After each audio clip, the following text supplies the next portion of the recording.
Here's the finished project. Sorry it took so long. I got my car back 2 days ago. I installed them yesterday, the plate readers. It took so much time trying to drill extra holes into this fucking bracket. This steel is powder coated.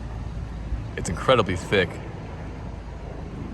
And the Legend does not have the proper hole mounts to fit this, what I think to be an Argent bracket. But hey, lo and behold, I got it to work. Everything's nice on there. The keeper plates are installed where they need to be underneath this shielding. So nothing's going anywhere. 4 federal signal PIPS license plate readers installed. I think it just looks menacing. I love to hold that record for, I don't know, probably one of the only civilians to try to go this far on a Vic. It's just, man, excuse my ego. I think it came out so well.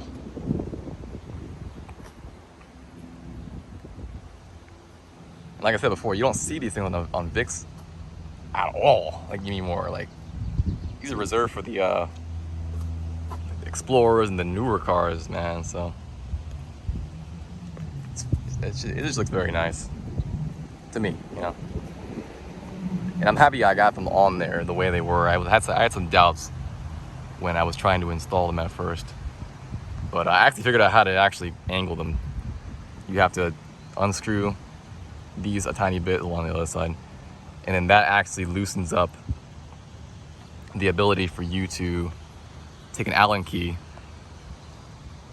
and you turn left for, you know, to loosen, and that screw goes up and down. And what happens is when those are actually not tightened as much, it actually will cant them up and down.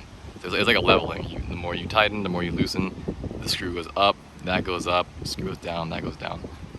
So I had them angled to the point where they were barely hovering over my car. And then I went ahead and also just put some rubber grommet stuff, forgot what you call this stuff, to make it so this doesn't vibrate, even though it never did, or scratch my car. I have them on all 4 corners except the driver's left, because that one's sitting pretty high in the air. But yeah, man, it came out very nice. I think it adds a great addition to my car. Haven't done anything else special. I just reconnected the light bar, serial cable, and ground and power back to where it was with some what do you call them? I forgot what the name are. What the name of them are, but you know, this is splicing. Fuck. I'll get back to you on the name of those things. Okay, let me show you. Haven't eaten today, so I'm having a brain fart.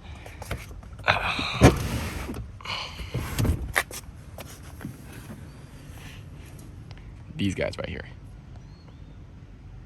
10 gauge, heat shrinkable wire connectors. I have a whole wiring kit at my house, probably over 100 of these things. I do a lot of work on my car every now and then. So, you know, I just cut those, and then I have a quick disconnect for my interface for the serial cable. Let's see if I can find it for you.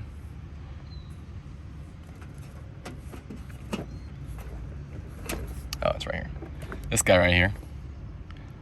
So I can just disconnect that and pull it out instead of cutting it, because you can't cut these. If you do, you have to install a whole new Ethernet end on the back of it. And I don't feel like wiring that in. I don't have a tool for that right now.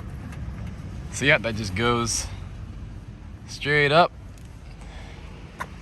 passes behind the passenger driver area, and it goes straight past the back of the seat up here. And then I have it wrapped around the other side of the bar, and those the cables come out there, and they're nice and flush. So my lights are activated, it doesn't get obstructed by the cables.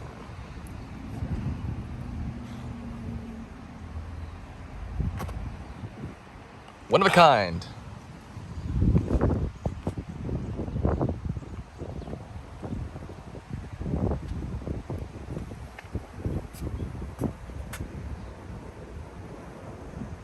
All right, any questions you can ask.